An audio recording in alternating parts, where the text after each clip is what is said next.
पीछे पांचवें मंत्र से पहले बताया गया था कि अक्षर से केवल प्रजा, प्राण, मन, इंद्रिय, पंचभूत उत्पन्न हुए हैं।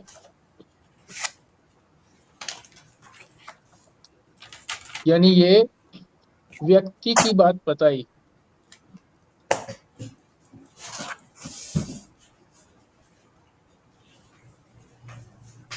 तो जैसे ये उत्पन्न हुए हैं, वैसे ही ये जो सारी सृष्टि भिन्न भिन्न है, ये भी उसी से उत्पन्न हुई है।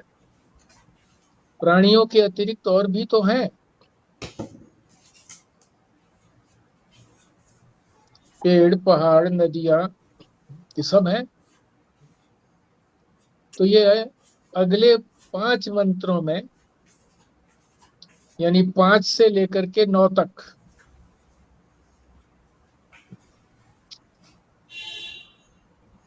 तो ये 8 तक कल हो चुका था। आज 9वां मंत्र करेंगे। इस 9वें मंत्र में क्या कहा गया है, ये पृष्ठ 255 पर आप देखिए। बताते हैं कि उस अक्षर ब्रह्म से समुद्र भी उत्पन्न हुए, नदी भी उत्पन्न हुई, पर्वत आदि, यानी और भी, आदि लगा दिया तो इसका मतलब और भी पैदा हुए। तो 9वें मंत्र में क्या कहा गया है, अतः समुद्रा गिर्यश्च सर्वे अस्मात् सयन्दन्ते सिद्धन्वः सर्वरूपः अतश्च सर्व औषधये रसश्च येन एष भूतैस्तिष्ठते हयन्तरात्मा। अब एक एक का अर्थ समझते हैं। इसी अक्षर से समुद्रा, समुद्र लग गया तो बहुवचन हो गया ना। सिर्फ समुद्र लिखा होता तो एक वचन था। सारे समुद्र, गिरिय च, गिरी भी, सर्वे, सारे पर्वत भी, अस्मात्, इसी से, उत्पन्न हुए, अक्षर ब्रह्म से।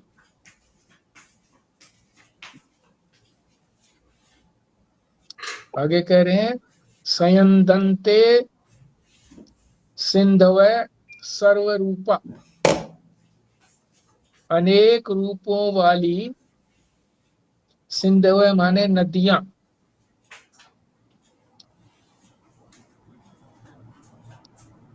इसी से बहती है। तीसरी पंक्ति, अतः च सर्वा औषधय रस च, इसी से सारी औषधियां और रस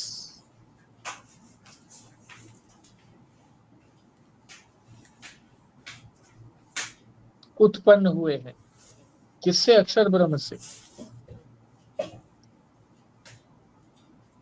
येन एष, जिस रस से, भूतैस्थितष्ठते, भूत कहते हैं प्राणियों को, प्राणियों में है अंतरात्मा, अंतरात्मा तिष्ठते, बैठा है या ठहरा हुआ है। ये इसका शाब्दिक अर्थ हो गया। अब जरा विस्तार से बताते हैं। सम्यक उद्रिच्यन्तेति समुद्र,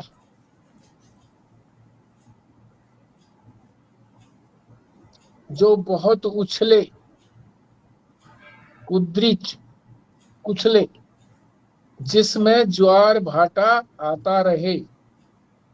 ज्वार भाटे से ही तो उछलता है समुद्र।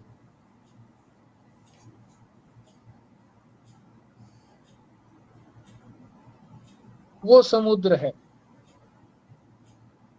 समुद्र में ज्वार भाटा तो आता ही है, उछलता है फिर शांत होता है। अथवा मुद्रया सहित समुद्र है,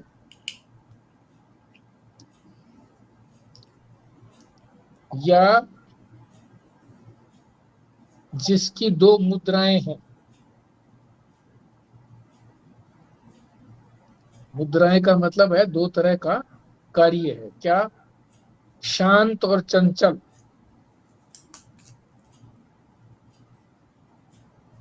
ज्वार आता है तब तो चंचलता होती है, भाटा जो है जब शांत हो जाता है तब उसको भाटा बोलते हैं।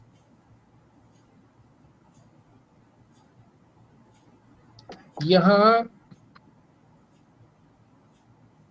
पार्थिव क्षार, पार्थिव कहते हैं पत्थर का, क्षार समुद्र, खारा समुद्र, और दिव्य क्षीर सागर आदि। क्षीर सागर कहाँ होता है? स्वर्ग में। दूध का सागर, उसे दिव्य कहा है क्योंकि वो इस लोक का नहीं है, स्वर्ग का है। तो यहाँ कहा आदि जब कह दिया था तो इसका मतलब यह है कि क्षीर सागर को भी ले लो जो स्वर्ग में है, दिव्य लोक में है, और क्षीर सागर को भी, ये क्षार समुद्र को भी ले लो जो खारा समुद्र है, ग्रहण करना चाहिए। ये समुद्र परमात्मा से ही निकले हैं। जितने भी ये समुद्रों का बताया है ये सारे परमात्मा से निकले हैं। परमात्मा कहो, अक्षर ब्रह्म कहो। अगले पृष्ठ पर चलते हैं, 256 पे।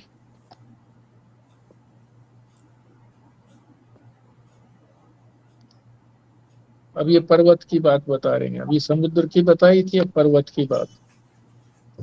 गिरिय च सर्वे, सारे पर्वत। कौन कौन से गिराए हैं? इस लोक के जो प्रमुख पर्वत हैं, हिमाचल, विंध्याचल, ये इस लोक के हैं, लौकिक। और सुमेरु आदि दिव्य लोक के हैं। सुमेरु पर्वत स्वर्ग का है, ये भी परमात्मा से निकले हैं। अस्मात् सयंदन्ते सिंधवै सर्वरूपा, इस परमात्मा से ही सब प्रकार की नदियां। कौन कौन सी? गंगा यमुना आदि, ये तो इस लोक की नदियां हैं। आदि का मतलब और भी है, बहुत नदियां हैं भारतवर्ष में, विदेशों में भी हैं।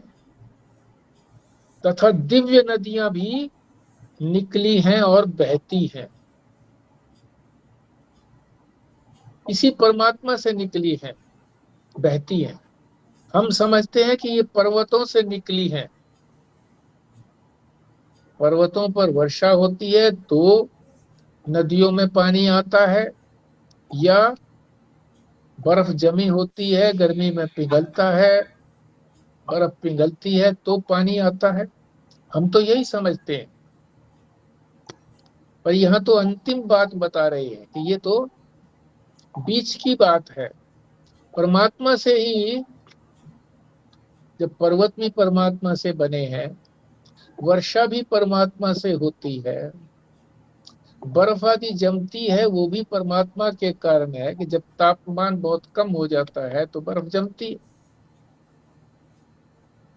निकली भी है और बहती भी उसी परमात्मा से है कि उसी ने ऐसा विधान किया है कि सभी अपने स्रोत की ओर बहती है, समुद्र की ओर बहती है। आगे है अतश्च अत च सर्वा औषधय रस च, सारी औषधियां,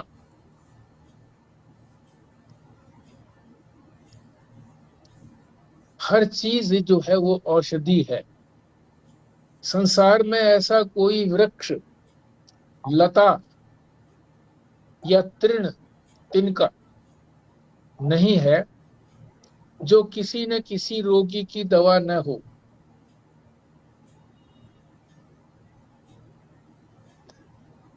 किसी न किसी रोग की दवा रहती है। ये सब औषधियां और रस,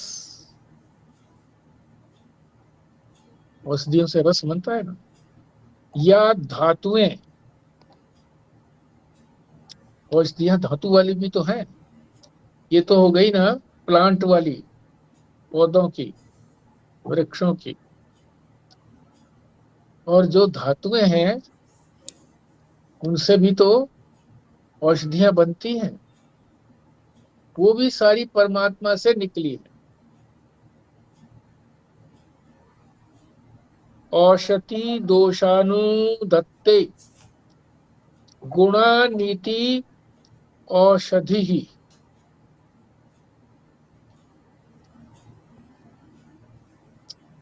अब ये औषधि का वो बता रहे हैं कि औषधि की परिभाषा किसको कहेंगे, किसको कहेंगे कि ये दवाई है। जो दोषों को नष्ट करे,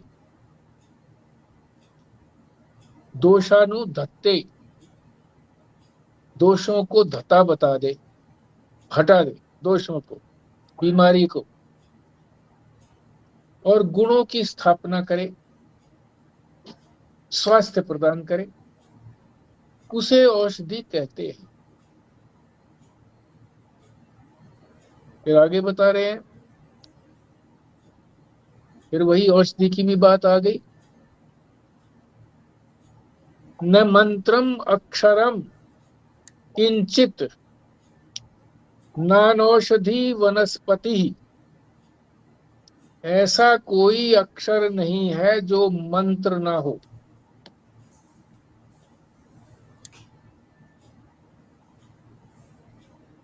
जितने भी अक्षर हैं मंत्र रूप अक्षर हैं वो। कोई भी मंत्र बनता है तो वो अक्षरों से ही बनता है।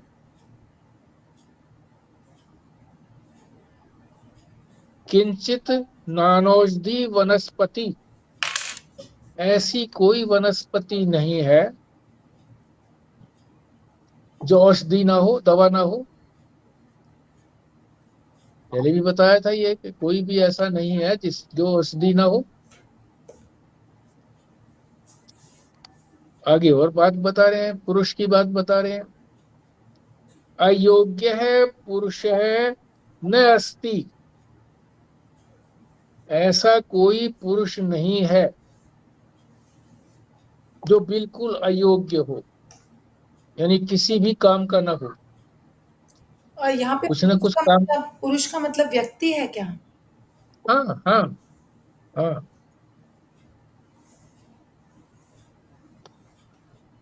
जो किसी काम का ना हो। गंदा से गंदा पुरुष भी किसी न किसी काम का है।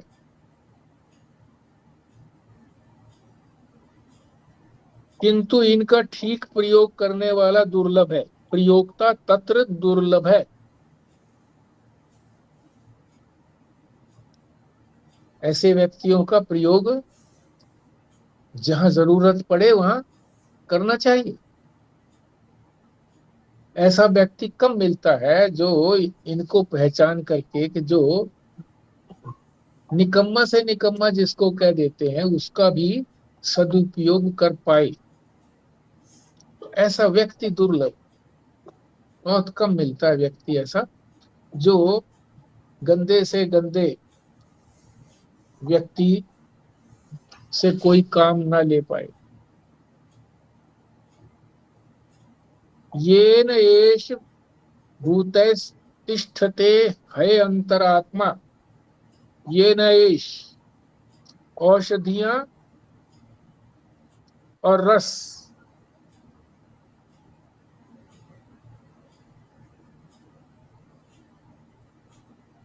एवं रस के सहारे ही अंतरात्मा। अंतरात्मा का मतलब है जो जीव है, जो अंतःकरण वाला है, अंतःकरण को अपना मानता है, उसी को अंतरात्मा प्राणियों में ठहरता है। औषधियों और रस के सहारे, ये औषधियां और रस ना हो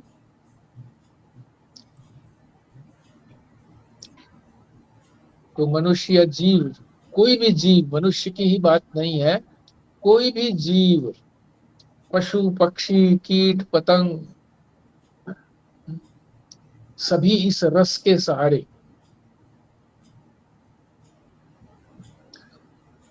औषधि के सहारे। पशु ऐसे भी तो है ना जो घास खाते हैं, अनेक प्रकार की जड़ी बूटियों को खाते हैं।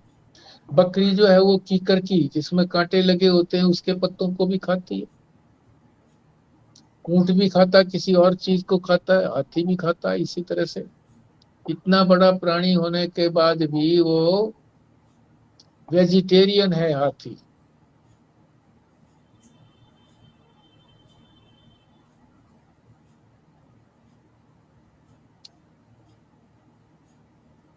तो किससे जीवित रहते हैं? इन्हीं औषधियों से और रसों से।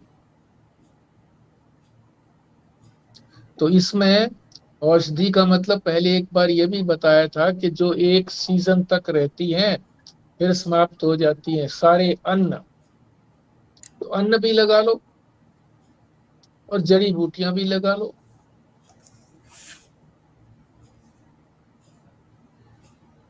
सब में रस है।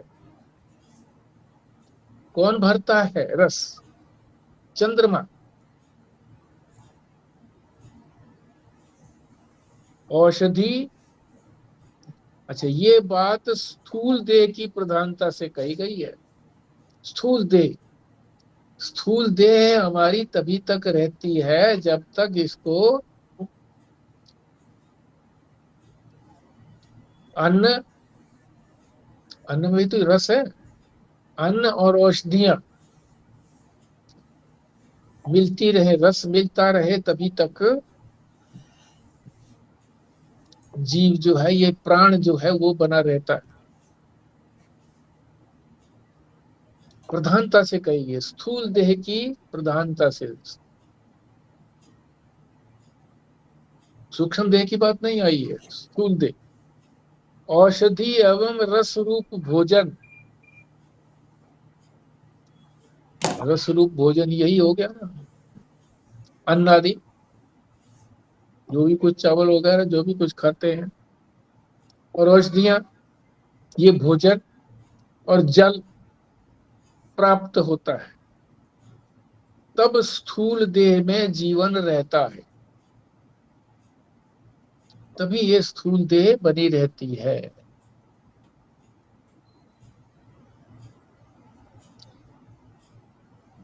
और जब ये मिलना बंद हो जाता है या इनके हजम करने की शक्ति समाप्त हो जाती है व्यक्ति में, प्राणी मात्र में, तो अपनी स्थूल देह को त्याग देता है। सूक्ष्म देह तो बना रहता है।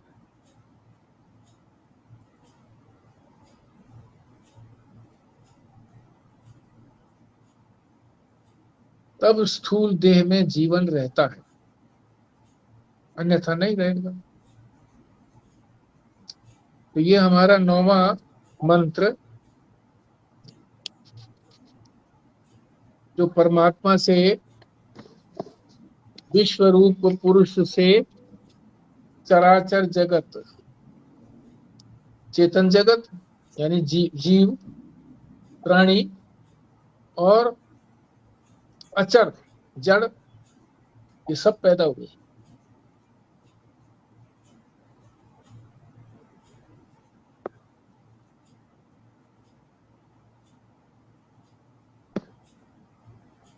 अब अगला अगला जो है वो उत्पत्ति तो बताई दी कि इस पुरुष से किस किस की उत्पत्ति होती है 5 मंत्रों में।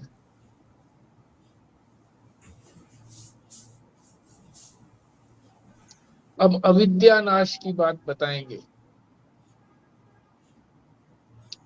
कि जीव में जो अविद्या है वही तो इसको भ्रमाती है, जन्म से जन्म, एक जन्म से दूसरे जन्म में भ्रमाती है, भ्रमण कराती है,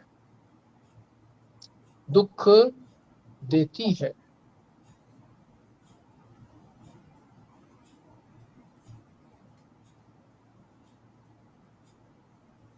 उसका नाश कैसे हो, उपाय बता रहे हैं। अविद्या की निवृत्ति का उपाय, अविद्या के नाश का उपाय, क्या उपाय बता रहे हैं? ऊपर जो शीर्षक दिया हुआ है उसको ध्यान से देखें। ब्रह्म एवं जगत, यानी ब्रह्म और जगत। अभी हम 2 समझते हैं, ब्रह्म को एक समझते हैं, जगत को अलग समझते हैं। दोनों में जब कोई भेद नहीं रहता, भेद नहीं रहता, अभेद, अभेद माने जब भेद नहीं है, ये जगत भी ब्रह्म ही है। जब ये ज्ञान हो जाता है तब अविद्या का नाश होता है। ब्रह्म एवं जगत के अभेद ज्ञान से, अभी हमें अलग अलग लगते हैं, अभी हमें भेद लगता है, ब्रह्म और जगत दोनों में भेद है, ये हमारा ज्ञान है अभी, इसी से ये अविद्या टिकी हुई है। क्यों? ये जो जगत है ये अविद्या रूप ही है तो है, और इस अविद्या रूप जगत को हमने अपना मैं मान लिया है तो सारा संसार टिका हुआ है। जब हम इस अविद्या रूप संसार को अपने से अलग कर लेंगे तो चेतन मात्र रहेगा, अभेद हो गया, कोई भेद ही नहीं है, अद्वितीय है। परमात्मा अद्वितीय है, ये परमात्मा का स्वरूप है। अद्वितीय कहो, अभेद कहो,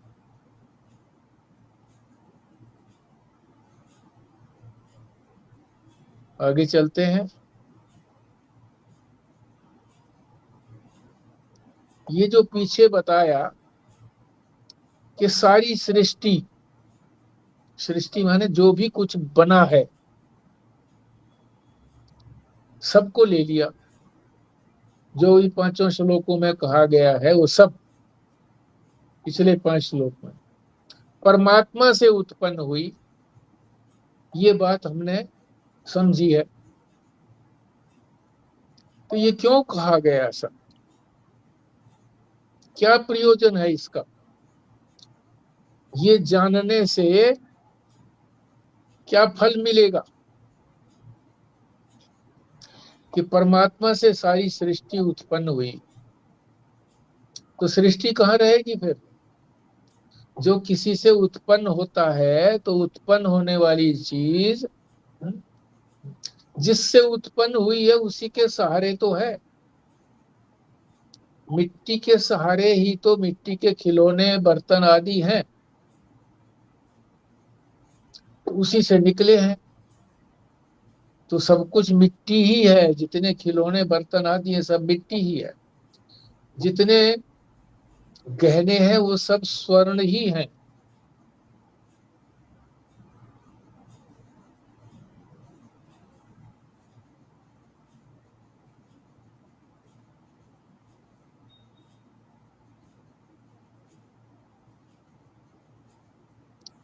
तो इसको, इस फल को जानना है। अब ये यही बात ये अगले 10वें मंत्र में बता रहे। पुरुष एव इदं विश्वम कर्म तपः ब्रह्म परामृतम एतत् यो वेद निहितम गुहायाम सो अविद्या ग्रंथि विकीर्त इहि सौम्य। हे सौम्य, सबसे बाद में दिया है ये सौम्य।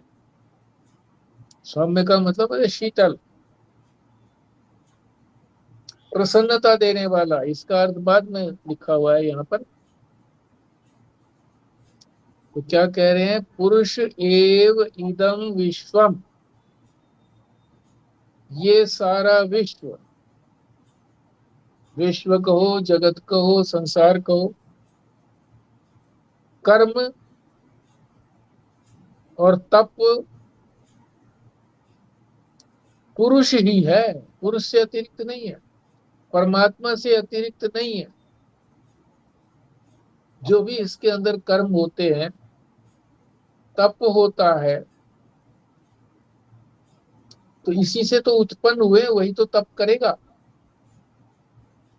वही तो कर्म करेगा जो इससे उत्पन्न हुआ है, परमात्मा से, पुरुष से, अक्षर ब्रह्म से।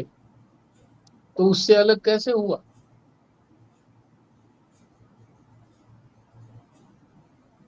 और वो ब्रह्म कैसा है? पर अमृतम या परामृतम, अमृत से भी परे है। केवल अमृत नहीं है, परामृत है वो ब्रह्म। एतत् यो, इससे जो, इसे जो, वेद, वेद का मतलब है जानना, विद टू नो, इसे जो जानता है। क्या जानता है? निहितम गुहायाम, कि ये गुहा के अंदर है। गुहा यहाँ क्या बताया? अंतःकरण, अंतःकरण में है। इस बात को जो जानता है, सो अविद्या ग्रंथि विकीर्ति सौम्य।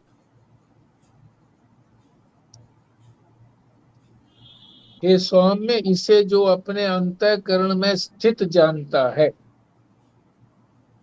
अंतःकरण वाला नहीं है ये, अंतःकरण में स्थित है। इसी तरह से हम भी शरीर नहीं है, हम शरीरी हैं। शरीरी एक होता है शरीर, एक होता है शरीरी। शरीर तो ये शरीर हो गया, स्थूल शरीर, सूक्ष्म शरीर, और शरीरी जो इसमें रहने वाला है। तो जो इस गुहा में, इस अंतःकरण में बैठा है, रहता है, उसको जो जानता है। निहितम गुहायाम, जो इस गुहा के अंदर, अंतःकरण की जो गुफा है, इसके अंदर जो निहित है, स्थित है, इसको जो जानता है, इसके स्वरूप को जो जानता है,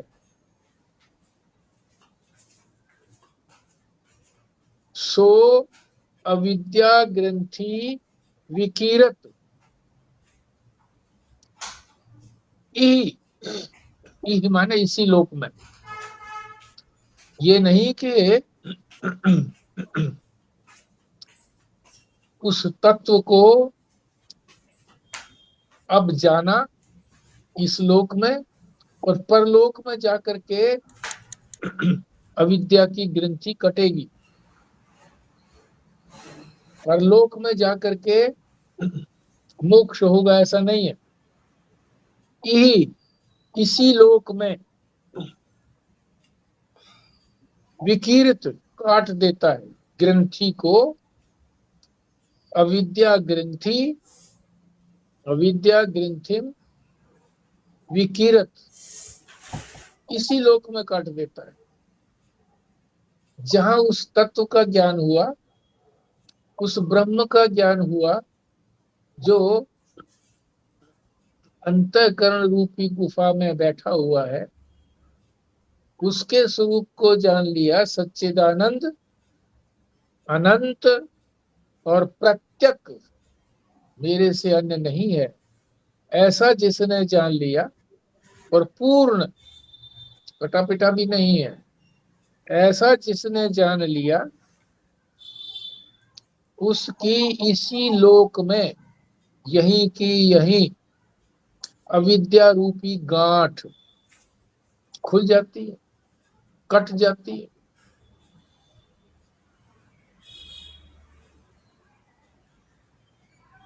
विविधम श्वयते गच्छतीति विश्वम।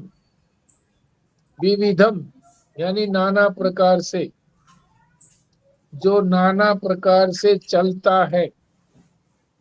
गच्छति नाना प्रकार से चलता है, उसका क्या नाम है? विश्व। विश्वम वो विश्व है, वो विश्व पुरुष। अब नाना प्रकार से चलने का मतलब क्या हो गया? दो पैर से चलने वाले भी हैं, चार पैर से चलने वाले भी हैं, उड़ना भी चलना ही है, पक्षी उड़ते भी हैं, कीट पतंग उड़ते भी हैं और पृथ्वी पर चलते भी हैं। तो सारे ही आ गए इसके अंदर।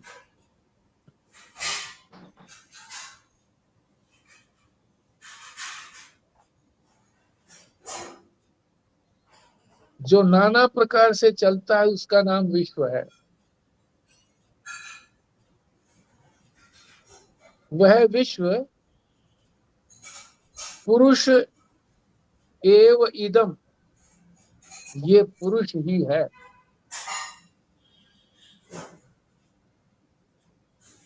इदम माने यह है, एव माने ही, पुरुष वो पुरुष ही है, वही चल रहा है, उसी की शक्ति से सब कुछ चलायमान है। उसने अपनी शक्ति खींच ली तो चलना बंद।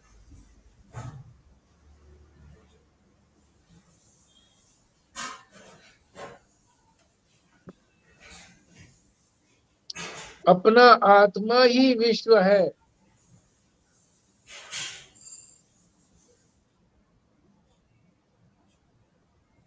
यानी विश्व को अपने से अलग नहीं बताया। जब ये सारा विश्व चलता ही उसी से है तो उससे अलग कहाँ रहा? विश्व परमात्मा से पृथक नहीं है। ऊपर जो शीर्षक दिया था वो यही तो था कि अभेद, भेद नहीं है, एक ही है। ये सारा जगत और ब्रह्म में भेद नहीं है, दोनों एक ही हैं।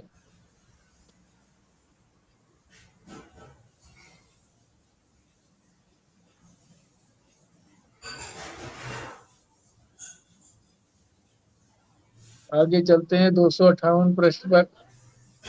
संपूर्ण जगत का बीज परमात्मा है। अब परमात्मा को बीज कह दिया, बीज का मतलब इसी से उत्पन्न होता है, और वो अपना आत्म स्वरूप है। परमात्मा आत्मा से अलग नहीं है। परमात्मा आत्मा से अलग होगा तो जड़ हो जाएगा।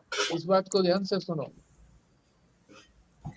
परमात्मा या ब्रह्म आत्मा से अलग होगा तो वो जड़ हो जाएगा, क्योंकि आत्मा ही स्वयं प्रकाश है, चेतन है। तो चेतनता से हीन हो जाएगा अगर अलग होगा तो ब्रह्म। फिर दूसरी बात भी देख लो कि अगर आत्मा जो है ब्रह्म से अलग हो गई तो वो परिच्छिन्न हो जाएगी। क्यों? ब्रह्म जो है व्यापक है। व्यापक से कोई अलग होगा तो छोटा ही तो होगा। दोनों अलग होना असंभव है, अलग होते नहीं है, मगर हमको अलग प्रतीत होते हैं कि अलग है। क्यों? हम ब्रह्म की व्यापकता को नहीं देखते और आत्मा की चेतनता को नहीं देखते।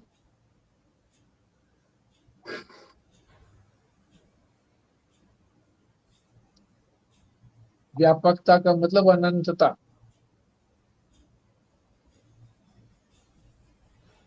और चेतनता का मतलब प्रत्यक आत्मस्वरूप।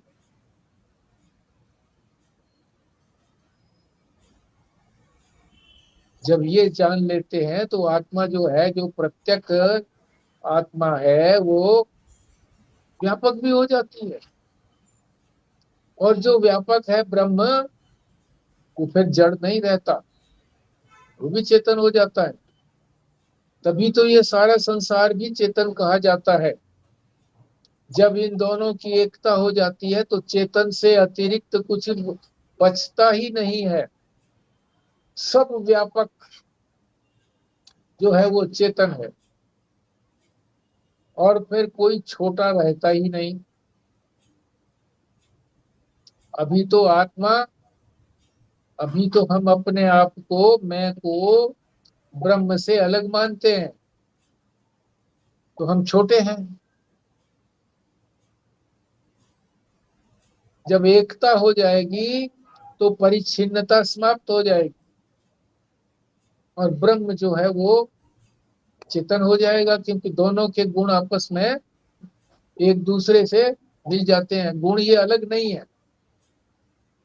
जो व्यापक होता है वही तो, क्योंकि चिद जो है वो, चेतन जो है वो कोई सीमित नहीं होता।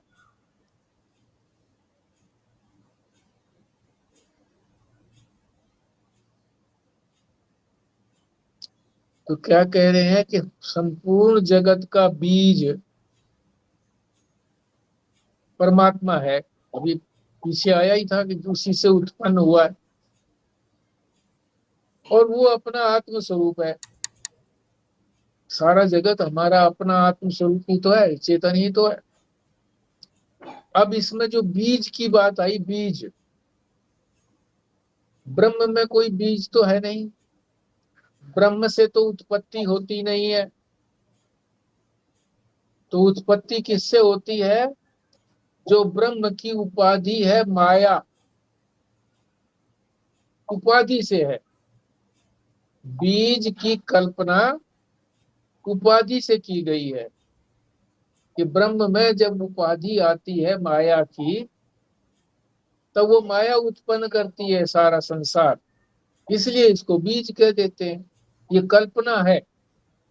ब्रह्म कुछ पैदा नहीं करता। अपनी शक्ति जो माया है उसी से सारी चीजें पैदा होती है। ये बड़ी विलक्षण बात है कि ब्रह्म ही सब कुछ करता है, मगर फिर भी वो सब से अलग रहता है। ना कुछ उसने बनाया, ना कुछ उसने भोगा, ना कुछ कर्म किया, कुछ भी नहीं करता, और फिर उसके बिना कुछ होता भी नहीं है। उपाधि को पृथक कर दो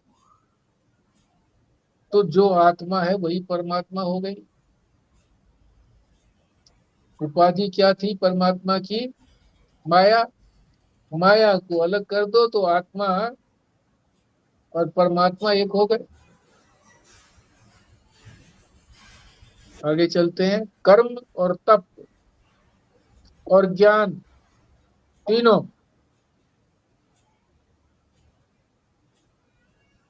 कौन करता है ये? हमें लगता है कि हम करते हैं, कर्म हम करते हैं, इसीलिए तो फंसे हुए हैं। तप भी हम ही करते हैं, यानी हमने भोग का त्याग किया। अरे भोग तो परमात्मा ने त्याग किया हुआ है, भोगता है ही नहीं वो, ना करता है ना भोगता है। ज्ञान, ये तीनों जो है ये पुरुष ही हैं, ये अक्षर ब्रह्म ही है।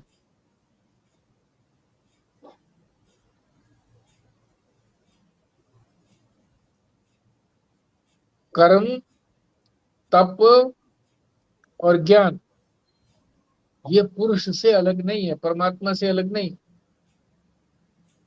ये पुरुष ही पर है।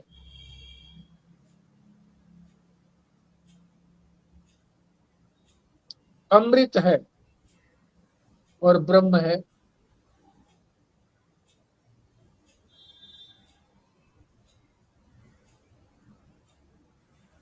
अमृत भी है और ब्रह्म भी है, यानी इसमें आनंद का भंडार है, दुख की का लेश भी नहीं है। अमृत है और अमर है। अमृत का मतलब अमर है, पुरुष ही अमर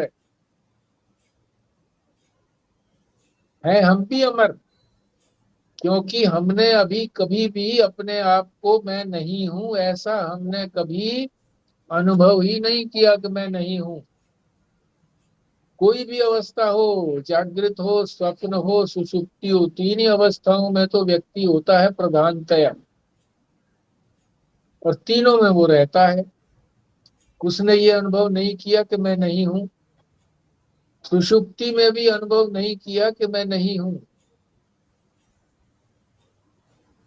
इसलिए जिसको हम जीव समझते हैं वो भी अमर है।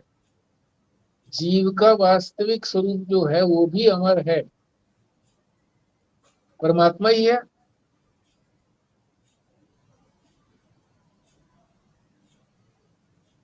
श्रद्धा, कर्म, तप, उपासना, योग से मिलने वाला जो है वो अमृत है। अब ये अमृत और परामृत में अंतर बताएंगे। श्रद्धा रख करके शास्त्र में, गुरु में जो भी वो कर्म बताते हैं वो करे, तप बताते हैं तो तप करे यानी भोग का त्याग करे, उपासना करे उसके निकट जाने के लिए उपासना है, योग करे उससे जुड़ने का प्रयत्न करे, या समाधि में जाए। योग में जो अंतिम स्थिति है वो है समाधि, तो समाधि में भी जाता है व्यक्ति, उससे जो मिलने वाला है वो अमृत है।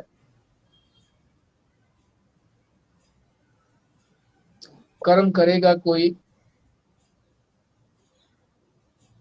तो उससे स्वर्ग की प्राप्ति हो सकती है, शुभ कर्म करेगा तो स्वर्ग की प्राप्ति हो सकती है। तपस्या करेगा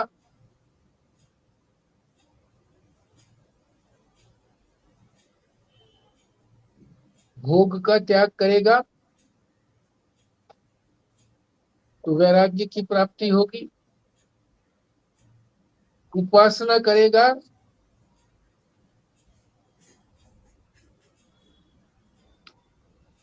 तो सतत उसी रूप का चिंतन होता रहेगा। जो भक्त हैं उनकी वृत्ति परमात्मा रूप ही बनी रहती है हर समय। उससे क्या प्राप्ति होगी? विभिन्न लोकों में जाएगा, गोलोक, हाँ, और जितने भी लोक हैं उनमें जाएगा। और योग से क्या है? समाधि। और ये सारे जो हैं ये अमृत तो हैं। जैसे समाधि में जब तक योगी रहता है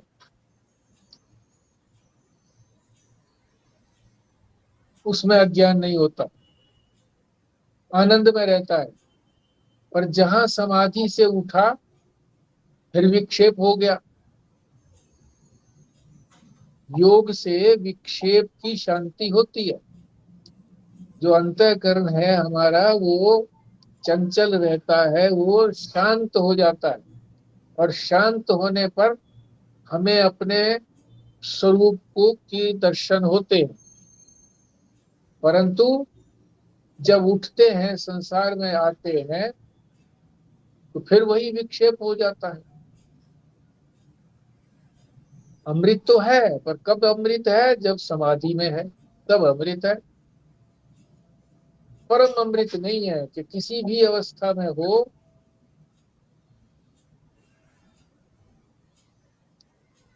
और वो आनंद में रहे, ऐसा नहीं है। कर्म से स्वर्ग की प्राप्ति हो गई, तो जितना कर्म किया है वो भोगा। और जब शुभ कर्म किया है वो नष्ट हो गया, तो फिर यहाँ आओ। तो स्वर्ग में जब तक थे तब तक तो अमृत था, पर परम अमृत नहीं था जो किसी भी अवस्था में हो, है, आनंद में रहे।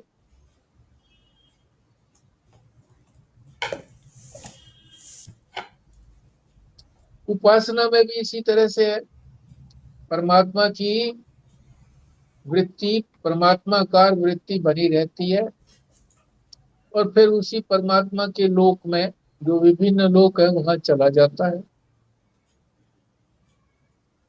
वहां से फिर आना पड़ता है। तो कुछ काल के लिए अमर रहा, परम अमर नहीं है, परमामृत नहीं है।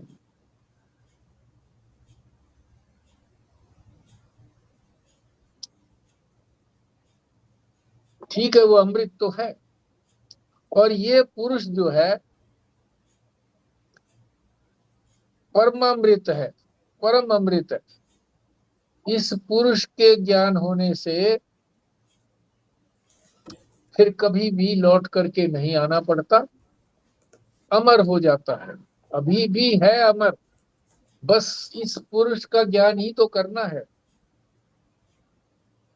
जानना भर है, इसके स्वरूप को जानना है और अपना अनुभव करना है उसी स्वरूप का कि मैं वही स्वरूप हूं। वही स्वरूप का पाठ करने से या स्वरूप के जप करने से नहीं होगा, अनुभव करने से होगा।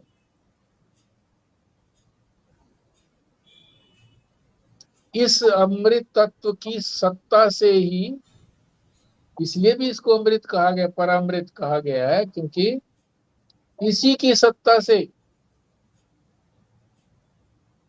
कर्म भी, तप भी, उपासना भी, योग का फल, इन सब का फल जो है वो अमृत बना है। इसी के कारण तो बना है।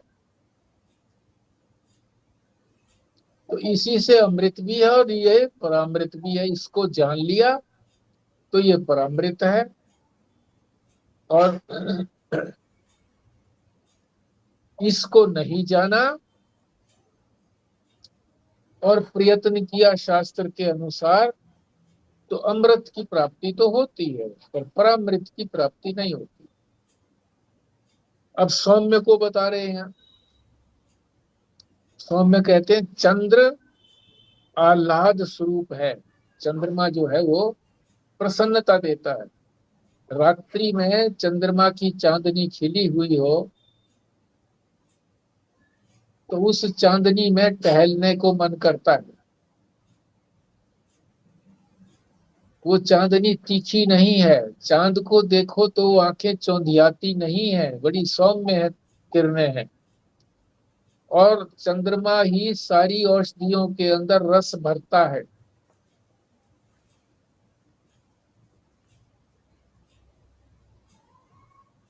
तो ये साधना की बात बता रहे, जो उपनिषद के ऋषि ने सौम्य कहा है, साधक के लिए कहा है कि हे साधक तू सौम्य है। तो ये हमारे लिए भी कहा है, हम साधक हैं, सत्संगी हैं।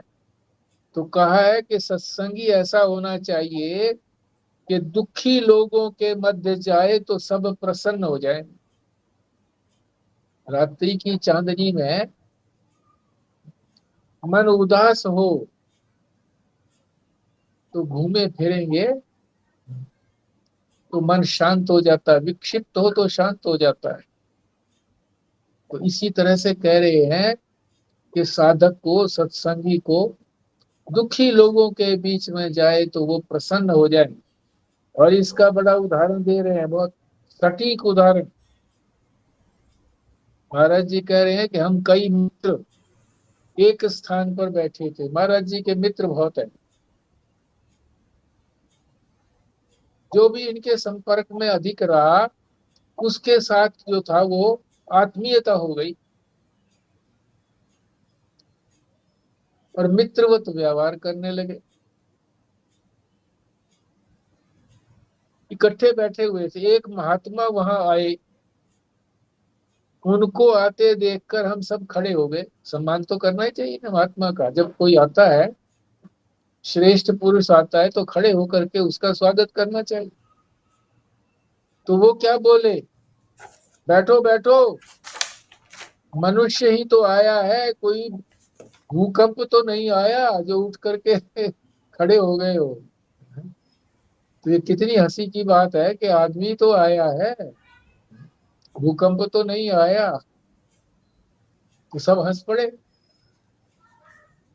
फिर बता भी रहे हैं कि महात्मा को देखकर लोगों को खड़ा होना तो उचित है, उपनिषद में कहा भी गया है।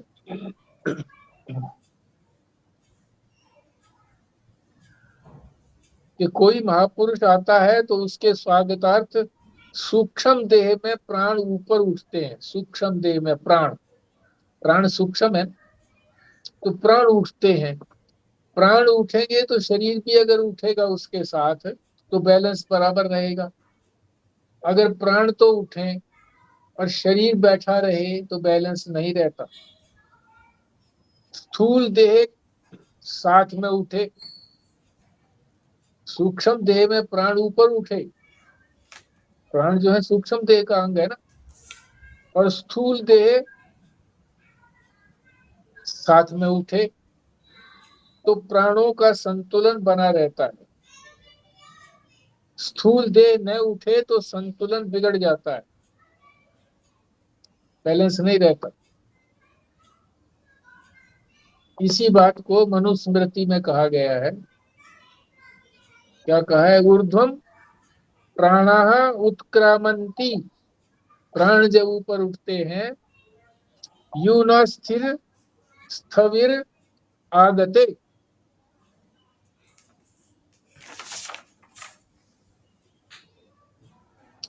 तो ऊपर उठ जाना चाहिए। किसी भी, किसी के समीप उससे अधिक आयु वाला, बुजुर्ग, विद्या वाला, संबंधों वाला भी आने पर जो छोटा है उसके प्राण ऊपर उठते हैं, स्वतः उठते हैं श्रद्धा के कारण। उठकर खड़े होने और अभिवादन करने आदि से प्राण पुनः अपने स्थान पर जाते हैं, बैलेंस नहीं बिगड़ता, अपने स्थान पर फिर चले जाते हैं। एतत् यो वेद, ये नीचे वाला जो पंक्ति है इसमें वही अभिवादन वाली बात है। प्रत्युत्थान अभिवादाभ्याम पुनस्तान प्रत्युपद्यते, खड़े हो जाने की बात ही जो शास्त्र में कही है, मनुस्मृति में, वही बात यहाँ कही है। अब आगे जो है, एतत् यो वेद निहितम गुहायाम, इसको जो जानता है क्या, कि ये अंतःकरण रूपी गुहा में, बुद्धि की गुहा में, जैसे शेर गुफा में रहता है वैसे ही वो परमात्मा हृदय की गुफा में रहता है। हृदय में कहो, बुद्धि गुफा कहो, हृदय गुफा कहो, या अंतःकरण की गुफा कहो। गुहा, गुहा का मतलब है गुह्य स्थल, गुप्त जगह, जिसका जल्दी से पता नहीं लगता कि परमात्मा वहां पर है। परमात्मा को ढूंढते इसीलिए बाहर है, अब है वो अंदर ही। परमात्मा ने यही तो चुस्ती की है, चालाकी की है कि वो यहीं पे बैठ गया, अंदर ही बैठ गया। कि आदमी तो बाहर ढूंढेगा, सारी इंद्रियां उसकी बाहर की ओर बना दी, इंद्रियां बाहर जाएंगी, वहां ढूंढेंगी, बैठ गया यहाँ पे। गुह्य स्थल यानी गुप्त प्रदेश। एक वस्तु का ज्ञान इंद्रियों से होता है, कुछ ज्ञान तो इंद्रियों से होते हैं, कुछ जो वस्तु है वो मन से जानी जाती है।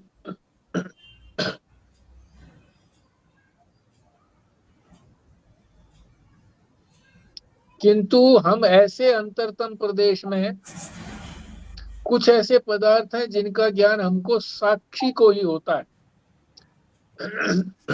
ये जो है, ये पैराग्राफ बहुत समझने वाला है, इसको हम कल करेंगे। आज यहीं पर विश्राम लेते हैं। एतत् यो वेद निहितम गुहायाम, यहाँ से कल प्रारंभ करेंगे। Page number 259, 28/6/25। ठीक है जी।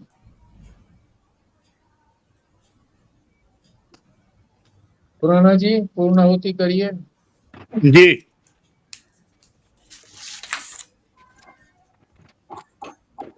ओम भद्रं कर्णेभिः शृणुयाम देवा, भद्रं पश्येमाक्षभिर्जत्रा, स्थिरैरङ्गैस्तुष्टुवां